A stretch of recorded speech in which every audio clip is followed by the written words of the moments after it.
Bonjour les amis, bienvenue dans cette nouvelle vidéo du blog Comment devenir végétarien. Alors aujourd'hui, je vais répondre à une question que je vois souvent dans les forums, c'est-à-dire que c'est les gens qui sont sportifs qui s'inquiètent de manquer de protéines.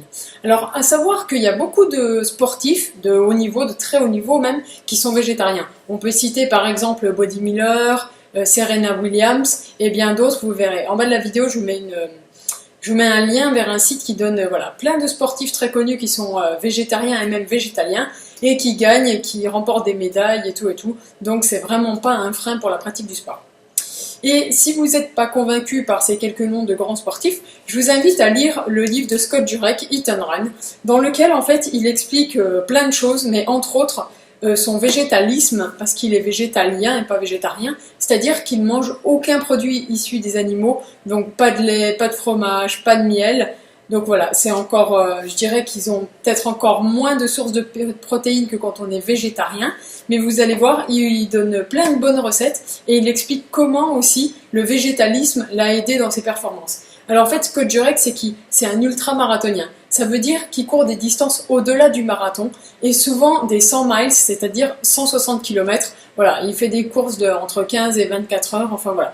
C'est vraiment un truc de fou et il explique vraiment très très bien dans son livre la place de l'alimentation, comment il s'est mis au végétalisme. Et voilà, il donne aussi plein de bonnes recettes, donc à consommer pendant les entraînements, avant les entraînements ou après les entraînements. Voilà, si vous n'êtes pas sportif, c'est pas grave. C'est vrai que ces recettes s'adaptent vraiment à tout le monde et elles sont vraiment géniales. Et aussi, il parle dans son livre justement des soucis qu'il a en se posant la question est-ce qu'il va consommer assez de protéines ou pas, et donc les astuces qu'il a trouvées pour en consommer assez. Donc en plus de ce livre, je dirais que voilà, moi depuis que je suis végétarienne, donc ça fait maintenant 1 an et quelques mois, et bien pendant que je pratique le sport, c'est encore mieux, puisque j'ai remarqué que je suis plus légère. Ça c'est normal puisque la balance l'atteste aussi. Voilà, j'ai perdu environ 3 kilos depuis que je suis végétarienne et mon poids s'est stabilisé. Donc voilà, 3 kilos sur une sortie de VTT, sur 100 bornes de vélo, des choses comme ça, en escalade, eh bien c'est normal qu'on se sente plus légère. Je dirais aussi que j'ai ressenti que j'avais moins de fatigue musculaire. C'est-à-dire que quand je faisais du vélo, surtout du VTT, voilà, j'avais souvent mal aux cuisses, aux jambes, je dirais plus vite que depuis que je suis végétarienne. Alors je sais pas pourquoi, je sais pas si c'est réel ou si c'est juste psychologique, mais voilà, j'ai cette impression-là. Et j'ai remarqué aussi, mais là c'est pas qu'une impression, que je récupère plus vite. Voilà, je dirais que le lendemain je peux recommencer une activité, j'ai pas de crampes, j'ai beaucoup moins de fatigue musculaire. Donc si vous voulez, ça c'est vraiment ce que j'ai ressenti. Alors bien sûr, je suis pas une sportive de haut niveau, je fais pas mal de sport parce que j'adore ça. Par exemple, voilà, cet été, il y a pas longtemps, j'ai fait 90 bornes de vélo de route, donc toute seule. Dans la montagne, j'ai mis environ 4 heures, 4 heures et demie pour les faire. Donc d'accord, c'est pas un temps record, mais disons que voilà, mon végétarisme ne m'empêche pas de faire du sport. Je fais aussi de l'escalade, un peu de cascade de glace. Cet été, on a fait pas mal de randonnées d'alpinisme, donc voilà, monter en refuge du 1000-1200 mètres de dénivelé, avec un gros sac d'alpi, les crampons, le piolet, le baudrier, la corde, tout ça. Voilà, donc ça m'empêche en rien, vraiment en rien, de pratiquer mon activité physique, et je dirais que c'est même encore mieux.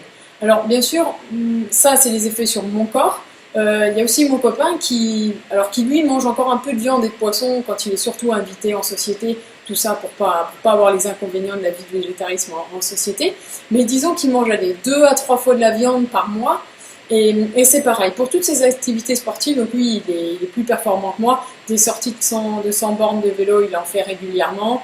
En alpi c'est pareil, le gros sac, tout ça, voilà, il gère. Et je dirais que on en parle des fois et il m'a dit, alors lui il n'a pas senti au niveau du végétarisme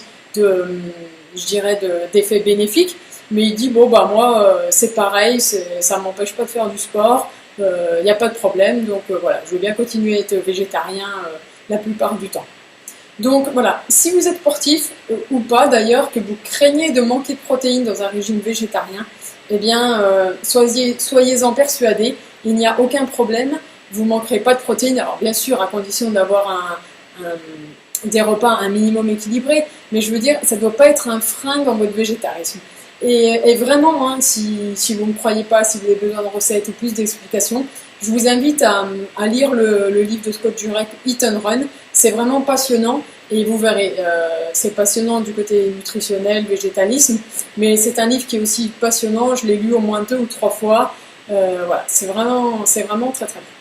Donc voilà, j'espère que cette nouvelle vidéo vous a plu et que vous trouverez une autre excuse pour ne pas devenir végétarien, car celle du « je suis sportif, je vais manquer de protéines », et bien vous voyez bien, elle ne fonctionne pas.